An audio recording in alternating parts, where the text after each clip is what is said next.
dia beramal soleh tapi juga bermaksiat juga gitu ya. Puasa oke, maksiat jalan gitu. Sebetulnya penyebab utamanya apa nih? Karena kita kan nggak pengen ya seperti itu gitu ya. Ini kan artinya untuk kepada diri kita juga, kepada teman-teman yang mendengarkan juga, kita nggak ingin kita puasa iya tapi maksiat juga iya gitu.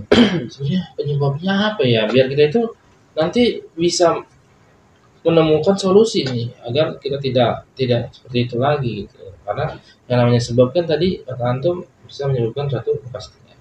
Apa penyebab utama manusia beramal soleh tapi bermaksiat juga, ataukah memang sudah sewajarnya seperti itu gitu, sehingga ya normal saja ketika memang orang ada yang puasa, ada yang bisa juga itu juga dia bermaksiat, manusiawi lah gitu. Atau gimana? Oke. Assalamualaikum warahmatullahi wabarakatuh. Waalaikumsalam warahmatullahi wabarakatuh. Bismillah, alhamdulillah, wassalatu wassalamu ala rasulillah, wala haula wala quwata illa billah. Rabbi shrah li sadri wa yassir li amri wa hlul 'uqdatam min lisani yafqahu qawli. Amma ba'd. Alhamdulillah, teman-teman yang dirahmati Allah Subhanahu wa taala, kembali bersama kami dalam acara Pilar Opini Liar. Dalam kesempatan ini saya ditemani Kang Deddy dan Kang Majid. Apa kabar? Sehat semuanya? Alhamdulillah. Alhamdulillah. Sehat selalu dalam suasana masih di bulan suci Ramadan. Puasa lancar semua? Alhamdulillah. Hari keberapa? Hari ke-6. Hari ke-6. Ada yang kelima, ada yang keenam. Yang kelima dan yang keenam. Antum yang mana? 6 kayaknya. Ada yang ke-7. Menarik ya. Pokoknya malam ke-6 lah. Malam ke-6. Hari Ramadan itu dihitung dari maghrib. Oh, berarti ke-6. Kemarian. 6. Artinya dalam kesempatan ini kami masih akan memberikan opini-opini seputar Ramadan dalam perspektif opini liar ya. Mudah-mudahan sih. Liar apa liar? Liar sih kan. Jangan sampai lupa. Liar. L. Apa? Kang Majid. Lugas. I. Inspiratif. A. Argumentatif. R. Realitas. Rasional. Oke. Teman-teman, kita akan mulai opini kita. Ini ayat memang sering sekali diucapkan, disampaikan ya oleh para dai, oleh para pendakwah, oleh para ustadz sekalian, bahwa kewajiban puasa ada di dalam surat Al-Baqarah ayat 183.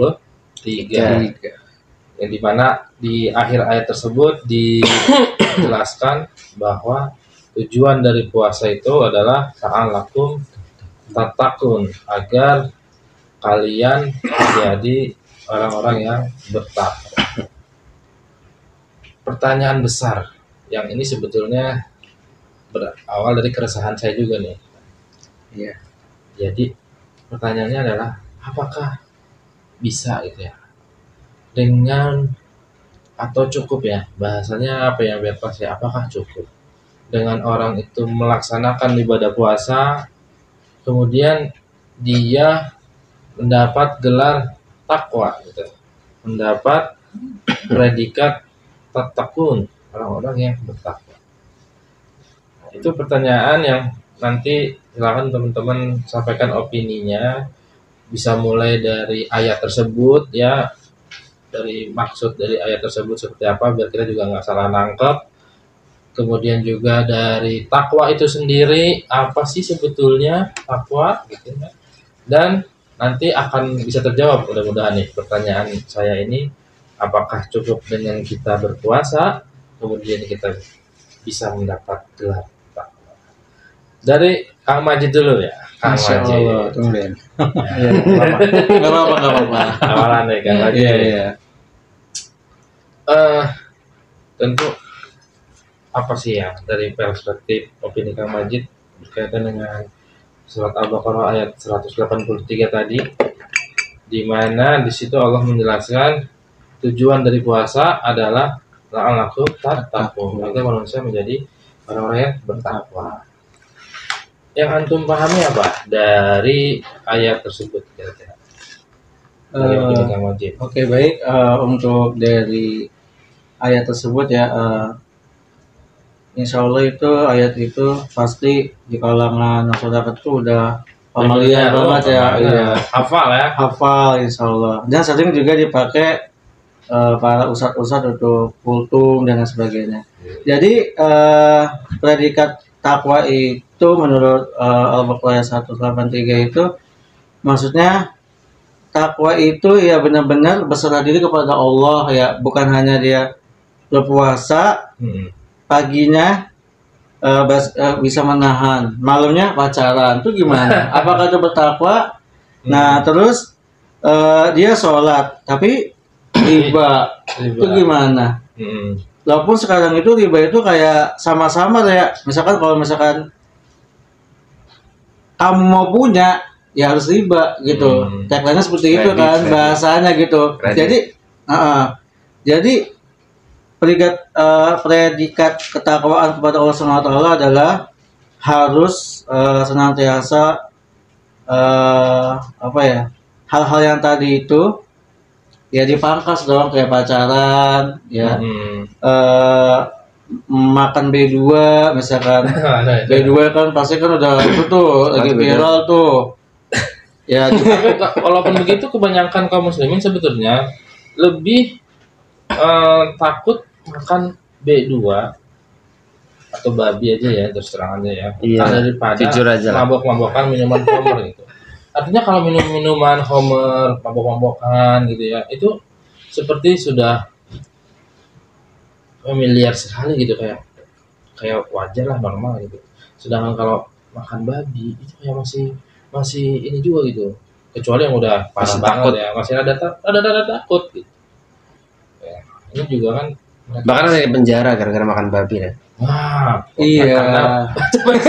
Maksudnya kan jadi predikat ketakwaannya itu kan masih dipertanyakan, walaupun hal dari segi makan babi kan orang masih mikir-mikir, tapi kan tadi yang telah disebutkan itu kayak homer, riba kan orang nggak pakai mikir. Nggak ada yang di penjara. Iya, nggak di penjara juga. Kenapa? Bahkan dosanya sama kan seperti makan babi, lebih berat lagi, haram gitu seumur hidup kalau misalkan dia nggak bertobat. Jadi untuk predikat ketakwaan itu di dalam surat Al-Baqarah itu ya bagi orang-orang yang beriman, kan disodorkan bagi orang-orang yang beriman. Ya Allah menyuruhkan. Kalau yang gitu. Beriman enggak, bukan termasuk. Iya, karena kan memang yang namanya predikat itu memang dikhususkan orang-orang beriman. Ya itu ya bertakwa kayak gitu. Itu ya sebagai awalan dari opini Kang Majid. Nanti kita dengar lagi opini berikutnya. Ke Kang Dedi. Kang, kita tahu persis bahwa bulan Ramadan itu di dalamnya itu bertabur pahala dan aneka keberkahan, ya kan? Pintu-pintu surga dibuka, pintu-pintu neraka ditutup, setan-setan dibelenggu. Nah, setan. Kurang apa lagi gitu loh. Nah, dengan semua fasilitas yang Allah berikan itu, ketika manusia kemudian berpuasa, maka dia akan mendapatkan gelar takwa. Pertanyaannya, sebetulnya dari makna ya, dari Al-Baqarah itu sendiri tadi, 123 itu, pemaknaannya gimana sih, memahaminya dari ayat tersebut? Sebelum nanti kita lanjut ke yang lain. Silakan, Kang Dedi. Ya, jadi takwa itu sebenarnya bukan gelar gitu. Kalau bukan gelar apa? Konsekuensi. Bagi orang beriman. Konsekuensi bagi orang beriman itu harus bertakwa. Oh gitu. Iman itu amalan hati. Ya, iman itu amalan. Takwa itu amalan badan. Amalan fisik. Iman itu adalah keyakinan yang tidak terlihat ya dalam hati. Iman kepada Allah, iman kepada malaikat, hari kiamat, Rasul, Al-Quran. Itu amalan hati. Kita kalau beriman doang ya, maka tidak sempurna, tidak akan masuk surga juga, tidak bertakwa. Nah, sehingga takwa itu adalah konsekuensi dari keimanan. Kalau disambungin dengan ayat 180 ya tadi. Jadi definisi takwa dulu Apakah ya. salah itunya, salah mengartikannya? Teksnya jangan salah teksnya. Bukan salah teksnya, tapi salah dalam Menafsirkan. memahaminya keliru. Oh gitu. Takwa itu kan para ulama kan imtisalu awamirillahi wa ijtinabu nawahihi. Jadi takwa itu adalah menjalankan perintah-perintah Allah dan menjauhi larangan Allah. Itu kan konsekuensi bagi umat Islam. Iya. Kalau dia ngaku umat Islam harus menjalankan perintah Allah kan, menjauhi larangan Allah, itu baru dia disebut takwa. Nah, sedangkan takwa yang ada di dalam surat Al-Baqarah itu la'alakum tattaqun kan sebenarnya kan ya ayyuhalladzina amanu kutiba alaikumusiyam kama kutiba alal ladzina min qablikum la'alakum tattaqun, agar supaya kamu ya menjadi orang yang bertakwa. Ya, harapannya ketika dia itu berpuasa, ya, puasa itu akan menjadikan orang itu bertambah ketakwaannya. Karena di dalam bulan Ramadan itu Allah tadi sebagaimana Kang Abdul sampaikan, Allah memberikan fasilitas yang sangat luar biasa. Setan diikat, pintu surga dibuka, amal dimudahkan. Bahkan kita bangun jam 3 meskipun kita tidur jam 12 nih. Bangun jam 3 pagi itu mudah banget gitu. Ringan. Itu fasilitas yang Allah berikan. Ya, harapannya kemudian setelah kita bangun pagi sahur, puasa di siang hari menahan lapar dahaga, menahan hawa nafsu. Nah, selama 1 bulan itu harapannya itu bisa meningkatkan ketakwaan. Nah, itu. Ya, maka sebenarnya Syekh Atha Burusto di dalam tafsirnya itu menyebutkan bahwa ketakwaan itu adalah hikmah yang didapatkan bagi orang yang puasa. Apa tuh hikmah maksudnya? Hikmah itu ketika seorang beramal akan mendapatkan hikmah. Hikmahnya, nah, setiap orang itu berbeda-beda. Hikmahnya menjadi semakin bertakwa. Nah, maka ya ketika dia melakukan salah satunya dalam puasa Ramadan, dia tuh harus pertama ya ketakwaan itu juga para sahabat mendefinisikan pertama adalah takut kepada Allah. Ketika dia berpuasa itu dia semakin takut kepada Allah. Yang kedua, ya kemudian menjalankan perintah-perintah Allah, maksudnya itu wal amalu bitanzil. Pertama adalah khasyatullah, ya, al khaufu minal jalil, takut kepada Allah. Yang kedua adalah al amalu bitanzil, mengamalkan Alkitab, Al-Quran dan As-Sunnah. Ya, yang ketiga adalah istidadu li yaumir rahil, mempersiapkan diri pada hari ketika ketemu dengan Allah SWT. Jadi hikmahnya itu adalah ketika orang menjalankan puasa, la'allakum tattaqun, karena di situ kalau kita perhatikan lagi la'alla itu adalah ada huruf ta'lil di situ.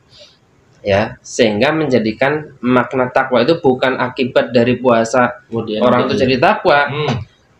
Jadi bukan sebab akibat. Kalau sebab akibat itu pasti. Pasti. Semua orang yang kalau misalkan puasa menjadi sebab orang jadi takwa, maka seluruh orang yang berpuasa jadi takwa semua. Kenyataannya kan tadi orang puasa tapi masih pacaran, puasa masih nggak sholat, puasa masih riba. Artinya dia puasa tapi nggak takwa. Gibah gimana? Puasa masih gibah. Iya, iya.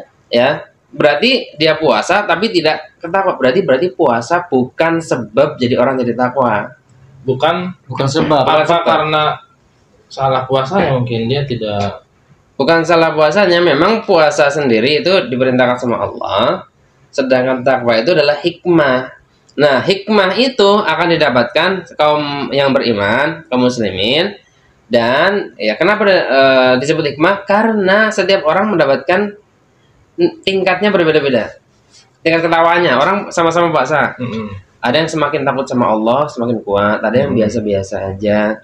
Ada yang tambah lumayan ibadahnya. Nah, itu karena berbeda-beda itulah disebut sebagai hikmah, bukan akibat dari puasa. Gitu. Bukan sebab akibat. Menarik ya, menarik nih. Jadi kita dapat pemahaman yang sesungguhnya dari opini Kang Deddy bahwa puasa itu bukan menjadi sebab orang itu kemudian menjadi takwa. Nah, puasa itu mungkin adalah salah satu ya bagian dari perintah Allah di antara banyaknya syariat-syariat yang telah Allah berikan. Kang Majid, tadi udah disinggung-singgung nih pacaran dan lain sebagainya. Menurut Kang Majid, kenapa sih ya masih ada orang yang puasa, tapi di saat yang bersamaan dia bermaksiat juga. Sholatnya misalnya ya malas-malesan, malah jadi ditunda-tunda dengan alasan lemes lah, tar dulu lah gitu. Atau ketika dia mau terawih nyari yang paling ringan lah biar enak gitu, nggak capek gitu. Atau tadi pacarannya ya masih, atau ribanya masih dan lain sebagainya. Opini Kang Majid, kenapa orang itu masih seperti itu? Nah, jadi kan tadi sudah disinggung juga ya, bahwasanya puasa itu mereka itu hanya sekedar kayak rutinitas aja gitu. Ini ada Ramadan nih, kegiatan aja gitu. Tapi dia tuh kebanyakan dari mereka itu tidak tahu makna sebenarnya tuh puasa kayak gitu kan. Kan puasa kan di situ banyak orang berpuasa tapi nilai puasanya tuh nggak ada. Dia cuma mendapatkan rasa haus dan lapar doang kayak gitu. Dan mungkin ada dua faktor. Yang pertama, orang tersebut itu belum tahu informasinya ya. Terus yang kedua, dia tahu tapi seolah-olah tuh ini mah ringan gitu, ini mah pasti diterima kayak gitu. Lagi-lagi yang dipermasalahkan sebenarnya tuh pacarannya itu dulu gitu. Mungkin karena pacarannya udah biasa, saling dekat juga, ada fasilitas juga, ada dukungan juga dari keluarganya, dari temannya, dari lingkungannya. Jadi seolah-olah tuh ya datang ke Ramadan ya biasa aja kayak gitu. Jadi gak bisa gitu membekas di dalam hati mereka itu makna yang sebenarnya puasa itu gitu. Jadi intinya kondisi yang membuat mereka seperti itu. Ya, dalam arti kata karena mungkin lagi situasinya lagi banyak yang puasa nih. Oh ya udah deh saya puasa deh gitu kan. Masa saya nggak puasa? Makanya puasa itu mah amalan yang luar biasa yang sehingga yang tahu itu ya hanya dia dengan Allah aja gitu ya. Iya. Kang Deddy, penyebab kalau sebab kan nanti bisa menimbulkan kepastian ya. Pasti menimbulkan akibat. Nah ini perlu kita tegaskan lagi. Penyebab manusia dia beramal soleh tapi juga bermaksiat juga gitu ya. Puasa oke, maksiat jalan gitu. Sebetulnya penyebab utamanya apa nih? Karena kita kan nggak pengen ya seperti itu gitu ya. Ini kan artinya untuk kepada diri kita juga, kepada teman-teman yang mendengarkan juga, kita nggak ingin kita puasa iya tapi maksiat juga iya gitu. Sebenarnya penyebabnya apa ya? Biar kita itu nanti bisa menemukan solusi nih agar kita tidak seperti itu lagi gitu. Karena yang namanya sebab kan tadi kata antum bisa menyebabkan suatu kepastian.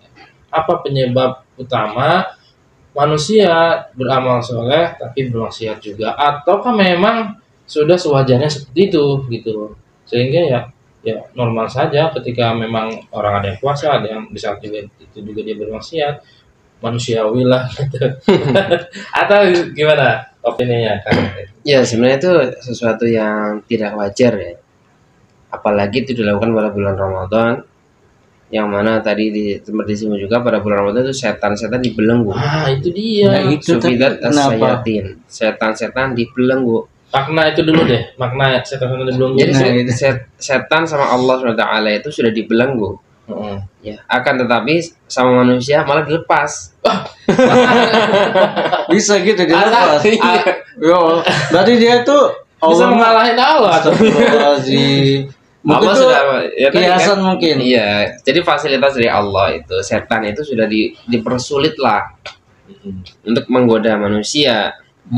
Tapi ternyata malah manusia sendiri yang membuka jalan kepada setan untuk masuk gitu. Waduh. Ya, jadi kan susah. Contoh Ya. misalnya. Ya contohnya ya tadi puasa.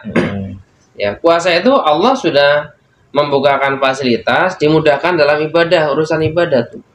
ya misalkan menahan haus dan lapar. Tapi karena hawa nafsu manusia itu tidak bisa dikontrol, ya tadi misalkan buka bersama sama pacarnya, gitu ya kan, taraweh bersama pacarnya. Padahal dia ketika siang hari sudah menahan diri dari hawa nafsunya itu. Tapi ketika dia merasa sudah aman, udah berbuka, ibaratnya buka puasa, mungkin Allahnya udah nggak ada gitu pikirannya. Jadi pacaran lagi. Ya, dia membuka pintu setan sendiri di dalam dirinya. Ya, padahal Allah sudah mengikatnya. Ya, dan itu terjadi nggak cuma ketika orang puasa saja. Ya, kalau dalam lingkupnya misalkan global umat Islam, ya kan, umat Islam itu Allah itu tidak akan pernah memberikan jalan kepada orang kafir untuk menguasai umat Islam, ya kan? Ada di Al-Quran tuh.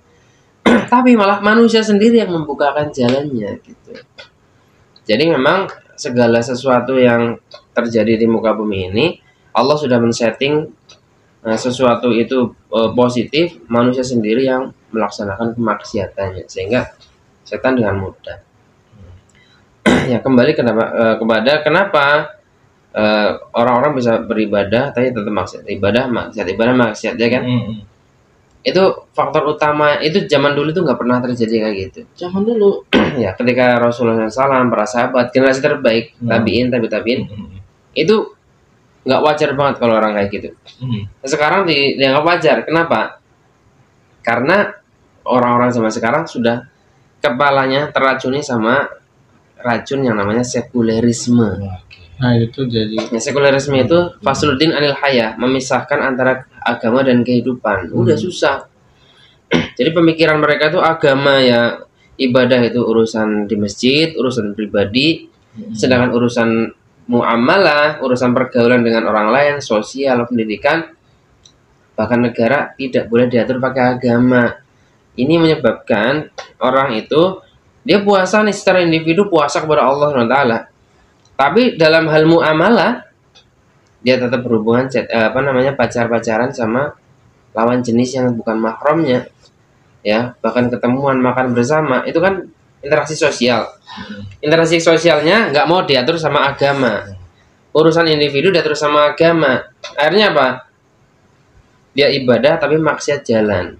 Faktor utama apa? Sekulerisme. Iya, dia puasa, sholat, naik haji, bahkan sering sedekah tapi makan riba. nah itu. Oke nih, sudah mulai ketemu Coba nih itu. titik temu dari bisa dibilang biang kerok ya. Biang keroknya dari utama banget. banyak dari semua kemaksiatan yang dilakukan oleh manusia ternyata sudah mulai teracuni ya. Sedikit demi sedikit pemahaman dari sekularisme. Yang namanya sedikit demi sedikit, mulai dari kecil, Iya. dari kalangan sekolah, pendidikan, pergaulan, kemudian di lingkungan masyarakat, bahkan sampai ke negara. Jadi kayak sudah sistematis. Makanya banyak orang yang jadi aneh loh kalau sekarang itu ada manusia yang taat, sudah puasa, rajin sholat ke masjid, Hafal Quran. hafal Quran. Itu Ada urusan kayaknya aneh ya. wow, Taraweh. anjing. Jadi Biasanya kalau udah buka bersama tuh udah tarawehnya entah kan. Iya. Walaupun itu sunnah tapi kayak Campur baur. nah itu. jadi sesuatu yang aneh dan langka kalau misalnya ada orang yang segitu solehnya gitu loh, padahal dia hanya menjalankan ya kewajiban-kewajiban yang memang standar. Dia menjalankan Iya. ketakwaan. Padahal dia puasa kan pengen takwa. Iya. Dia ketika ada orang menjalankan ketakwaan secara individu dan secara interaksi sosial malah dianggap aneh Yang aneh. gara-gara sekuler. Kerok sekuler. Yang kerok. Dan ini menjalar ke semua loh, dari anak kecil, pemuda, dewasa, orang tua. Baik orang biasa, rakyat biasa, sampai pejabat. Wow. Begitu Jadi juga. pemikirannya itu sekuler semua. Berarti ini Yang menyebabkan kemaksiatan itu masih merajalela gitu. ketemu nih biang keroknya nih. Setelah kita ketemu biang keroknya, tentu kita nggak cukup hanya sekedar mengetahui problemnya aja dong. Kita harus tahu solusinya nih kan, agar ya minimal sedikit demi sedikit itu ya pemahaman sekulerisme ini hilang lah pada diri kita, hilang pada diri manusia kaum muslimin pada khususnya gitu kan. Kang Majid, tips-tipsnya dong Kang, agar pemahaman sekularisme ini yang barangkali ya mereka sendiri tidak menyadarinya loh. Apaan sih sekularisme, baru denger tuh gitu kan, apaan sih kan sekularisme baru denger, sehingga ngomong apa anda ini nggak tahu maksudnya apa gitu kan, baru dengar istilah sekularisme mungkin barangkali baru ada yang dengar sekarang gitu kan. Nah, Apalagi Gen Z. Gen Gen Z itu udah generasi yang terlena Z. dengan teknologi, dengan apa. Kalau kita masih merasakan dulu nggak ada listrik, Iya, nggak ada mobil, Haji, jalan, motor nggak ada, jalan kaki. Sekarang kan generasi nyaman. Mungkin istilah-istilah kayak gini juga mereka tidak terlalu familiar. Iya, asing.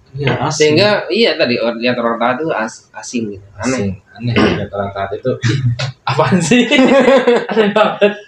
Padahal disebut apa? Mabok agama. Coba. Waduh, daripada mabok maksiat, nauzubillah min dzalik kan. Oke, Kak Majid. Tipsnya ya. Tip-tipnya ya bagi teman-teman agar ya sedikit-sedikit kita mulai memahami bahwa oh saya ternyata terjangkit penyakit sekularisme. Jadi mulai mengetahui kan, oh saya ternyata terjangkit penyakit ini nih gitu ya. Terus saya harus mengobatinya apa nih, dengan cara apa, bagaimana? Tipsnya Kang Majid. Mungkin nanti tipsnya ditambah. Boleh. Boleh ya, dilanjut. Yang pertama pastinya tipsnya itu untuk melawan sekularisme itu pertama pilihlah teman yang bisa mendorong kita ke jalan kebaikan. Satu. Ya. Yang kedua, Kenapa itu harus pilih teman yang pada kebaikan? Artinya kita pilih-pilih teman berarti? enggak gitu. Maksudnya justru teman itu yang dimana ketika kita curhat, ketika kita bermasalah, itu seolah-olah tuh lebih dari orang tua sendiri gitu. Jadi ketika teman ya kita ke mall ngikut. Kalau misalkan teman yang ngajak musola masjid pasti ngikut kayak gitu. Jadi chemistry-nya itu teman itu lebih kayak lebih klop, akrab ya. lebih akrab kayak gitu. Ya, Itu jadi penting ketika- banget itu. Ketika memilih teman yang baik, insya Allah bisa ikut ke bawah kebaikannya. Iya, pasti kan nanti disuruh ngaji, pasti nanti sholat minimal lah, sholat walaupun di rumah gitu. Ya tipsnya. Terus yang kedua, Oke. banyak-banyak membaca, Banyak-banyak membaca. membaca tentang Islam. Recommended dong membaca apa? Oh. Spesifik. Buku apa contohnya? Misalnya Misalkan kalau misalkan tentang ibadah, berarti dia membaca tentang ibadah. Ibadah jadi itu kita kan mau ada mengobati sekularisme ya. Jadi lebih spesifik agar buku kan banyak ya kan yang bisa mengobati penyakit ini gitu loh. Ketika misalnya dia lagi sendirian, temennya udah pada pulang, duh harus ngapain lagi dia? Oke, baca buku kata Majid. Oke. Buku apa ya? Buku akidah Islamiyah itu Akidah tetap Islamiyah. iya. Karena di situ tuh banyak gitu dari akar sampai buahnya itu diterangkan bahwasanya sekularisme itu tidak akan bisa terjadi kalau misalkan pemudanya itu bangkit dari keterpurukan akhlak gitu. Sekarang tuh akhlak lagi merosot, Akidah atau akhlak? akhlak.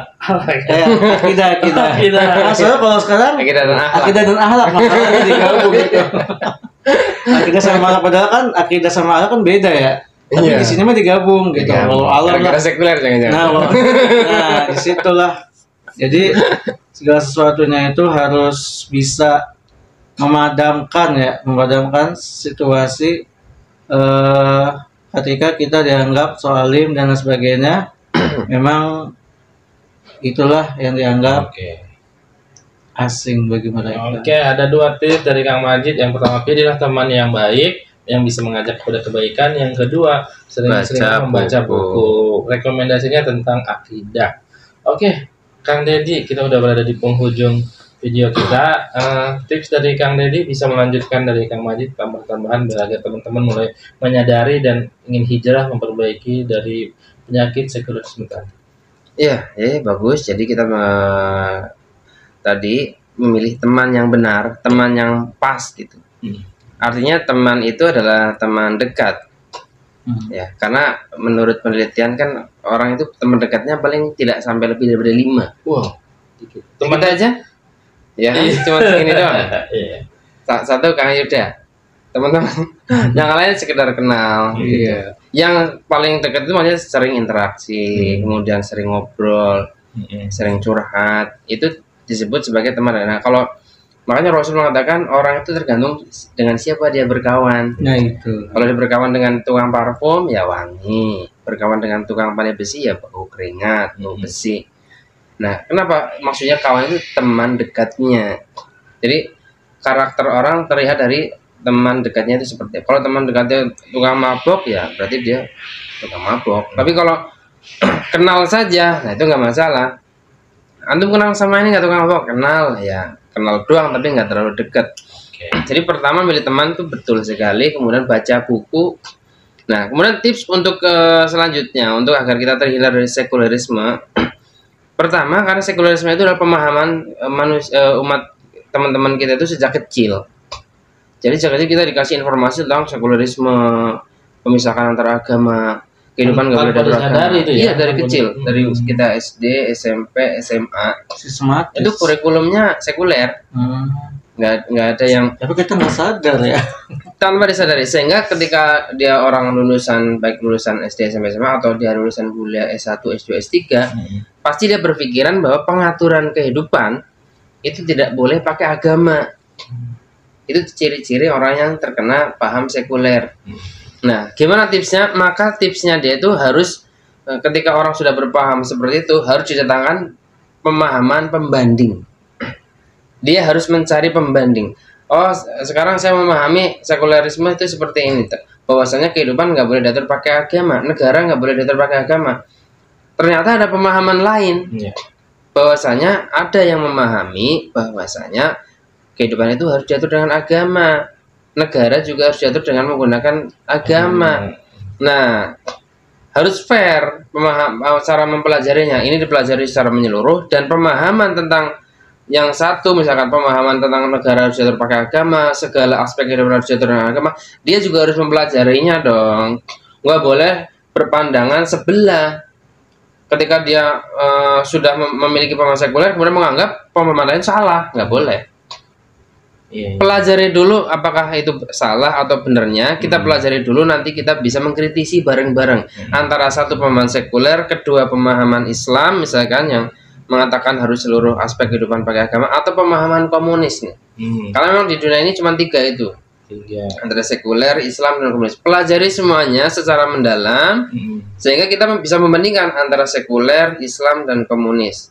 Mana yang paling benar. Ketika pengen mempelajari itu bisa nggak kalau belajarnya dengan sendiri aja gitu? Dengan baca akidah gitu bisa nggak? Apa cukup dengan mempelajari sendiri atau perlu? Ya namanya belajar perlu pembimbing dong. Kalau kita baca sendiri kita bisa salah dalam memahami lagi.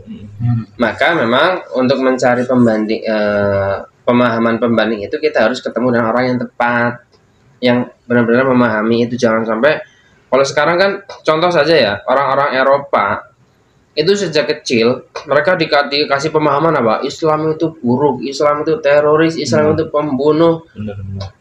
Tapi ketika sekarang Palestina lagi diserang sama Gaza, kemudian terblow up sama seluruh media-media sosial, akhirnya mereka menyadari bahwa Islam juga kayak gitu. Ketika mereka ketemu sama orang Islam, ternyata orang Islam baik-baik. Artinya apa? Pemahaman yang dikasih sejak kecil berbanding terbalik dengan faktanya bahwasanya Islam itu enggak itu.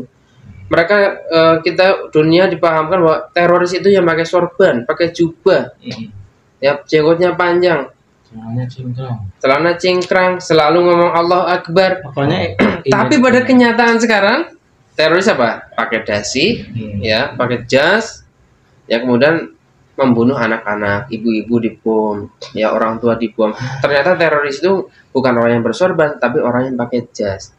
Itu pemahaman orang Eropa sudah mulai sadar. Gara-gara apa? Mereka mau open minded, menerima informasi pembanding. Maka untuk menghindari sekularisme harus fair dalam menerima informasi. Ada informasi sekularisme, kita cari pembandingnya. Nah, baru kita nanti bisa membandingkan mana yang lebih tepat. Menarik. Jawaban dari Kang Deddy, opininya bahwa ada tambahan yang harus segera sih ya, nggak bisa ditunda-tunda ya, karena ini penyakit sudah kronis sekali menjangkiti kaum muslimin, tidak hanya di Indonesia bahkan di seluruh dunia. Oleh karena itu silahkan dicoba ya, silahkan dicoba teman-teman tips-tips dari Kang Deddy, Kang Majid. Nanti kalau misalnya ada hal-hal yang perlu ditanyakan boleh di komentar atau Masalahnya gini, jadi akibatnya ada yang lebih parah lagi. apa nih? Kita akan terulang-ulang terus seperti ini kalau kita itu masih hidup dalam lingkup sekuler. Misalkan ini puasa, kita udah berapa kali mengalami puasa tuh? Banyak banget lah udah. Banyak Ya. tuh juga ada. Puasa Ramadan mungkin udah puluhan kali ya. Setelah selesai puasa kembali lagi maksud lagi, setelah puasa kembali maksud, kayak gitu terus. Awal ya. Akibat apa? Sekuler. Gitu. Ya Secara mending tidak kalau disadari. habis Ramadan, bahkan masuk Ramadan aja. Ya itu. Lama-lama tuh warung itu ke atas. Oke. Maka penting itu harus Harus mempelajari segera semua. dieksekusi, silakan teman-teman, dan teman-teman harus fair ya, harus mulai juga terbuka, open, silakan dipelajari. Tadi ada dari sekularisme, kemudian Islam dan juga komunis. Silakan dicari gurunya, pembimbingnya ya. Atau kalau mau komentar di YouTube silakan, nanti bisa menghubungi kami dan lain sebagainya. Mungkin bisa Sehingga diundang ke sini. ya, Boleh. boleh sekali. Semoga bermanfaat apa yang kami opinikan. Mohon maaf atas segala kekurangan. Sampai jumpa di opini berikutnya. Wassalamualaikum warahmatullahi wabarakatuh. Waalaikumsalam warahmatullahi wabarakatuh.